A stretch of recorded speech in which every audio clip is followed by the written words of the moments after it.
ପିଲାମାନେ ଆଜି ଆମେ ସପ୍ତମ ଶ୍ରେଣୀ ବିଜ୍ଞାନ ବହିର ଗୋଟେ ଇଣ୍ଟରେଷ୍ଟିଂ ଚାପ୍ଟରଟେ ପଢ଼ିବା। ବିଷୟଟିର ନାମ ହେଲା ଅମ୍ଳ, କ୍ଷାର ଓ ଲବଣ। ଦେଖିଲ ଏ ଚିତ୍ରରେ କ'ଣ ଅଛି? ଚିତ୍ରଟି ତ ଲେମ୍ବୁର ଚିତ୍ର। ଲେମ୍ବୁ ଖାଇଛ? ହଁ, କେମିତି ଲାଗେ? ଲେମ୍ବୁ ଖାଇଲେ ଖଟା ଲାଗେ। ଆଚ୍ଛା ଦେଖିଲ ଏଇ ଚିତ୍ରରେ କ'ଣ ଅଛି? ଦିଦି, ଏଇଟା ତ ତେନ୍ତୁଳିର ଚିତ୍ର। ତେନ୍ତୁଳି। ତେନ୍ତୁଳି ଖାଇଛ? ହଁ, ବହୁତ ଖାଇଛି। କେମିତି ଲାଗେ?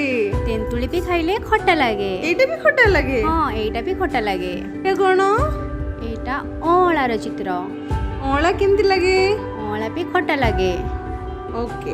ଆଚ୍ଛା ଏହି ସବୁ ଫଳ ଗୁଡ଼ିକ ପ୍ରକୃତିରୁ ଆସିଛି, ଯେଉଁଥିରେ କି ଏକ ରାସାୟନିକ ଗୁଣ ଅଛି, ତାହା ହେଉଛି ଅମ୍ଳୀୟ। ଆଚ୍ଛା, ଯେଉଁ ଯେଉଁ ଫଳରେ ରାସାୟନିକ ଗୁଣ ଅମ୍ଳୀୟ ଥାଏ ତାହା ଆମ ପାଟିକୁ ଖଟା ଲାଗେ। ଜାଣିଲ ପିଲେ? ଜାଣିଛ ଅମ୍ଳୀୟଟି କେଉଁଠୁ ଆସିଛି? ଏହା ଏକ ଲାଟିନ୍ ଶବ୍ଦ ଏସିଡ୍ରୁ ଆସିଛି। ପିଲେମାନେ, ଆମେ ତ ସାବୁନ ଲଗାଇ ଗାଧୋଉ, ବେଳେବେଳେ କ'ଣ ହୁଏ, ସାବୁନ ଆମ ଆଖିରେ ବି ପାଟିରେ ବି ପଶିଯାଏ। ତୁମେ ତ ନିହାତି ତାକୁ ଟେଷ୍ଟ କରିଥିବ, ତାହେଲେ କହିଲ ତାର ଟେଷ୍ଟ କେମିତି ଥାଏ? ଦିଦି, ସାବୁନ ପାଣି ପାଟିରେ ବସିଲେ କ୍ଷାରିଆ ଲାଗେ।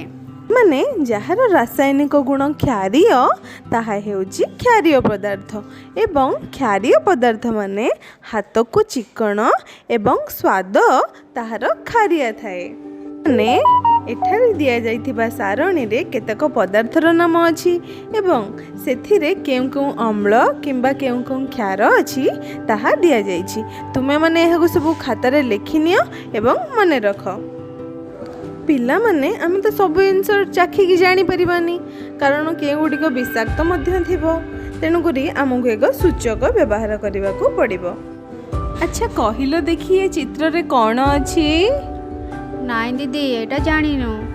ଏଇଟା ହେଉଛି ଲିଟମସ୍ ପେପର, ଯେଉଁଟା ହେଉଛି ଏକ ପ୍ରକାର ସୂଚକ, ଯାହାଦ୍ୱାରା ଆମେ ପଦାର୍ଥ ଅମ୍ଳୀୟ କିମ୍ବା କ୍ଷାରୀୟ ଜାଣିପାରିବା। ପିଲାମାନେ, ଅମ୍ଳୀୟ ଦ୍ରବଣରେ ନୀଳ ଲିଟମସ୍କୁ ବୁଡ଼ାଇଲେ ତାହାର ରଙ୍ଗ ପରିବର୍ତ୍ତନ ହୋଇଥାଏ ନାଲିକୁ, ଏବଂ କ୍ଷାରୀୟ ଦ୍ରବଣରେ ନାଲି ଲିଟମସ୍ ବୁଡ଼ାଇଲେ ତାହାର ରଙ୍ଗ ନୀଳକୁ ପରିବର୍ତ୍ତନ ହୋଇଥାଏ। ଏମାନେ ତୁମେମାନେ ଆଜି ଘରେ ଯାଇ ମନ୍ଦାର ଫୁଲରୁ ଏକ ଦ୍ରବଣ ପ୍ରସ୍ତୁତ କରିବ ଏବଂ ତାହାକୁ ଅମ୍ଳୀୟ ଦ୍ରବଣ ଓ କ୍ଷାରୀୟ ଦ୍ରବଣରେ ମିଶାଇ କ'ଣ ପ୍ରତିକ୍ରିୟା ଲକ୍ଷ୍ୟ କଲ ତାହା କାଲି କହିବ।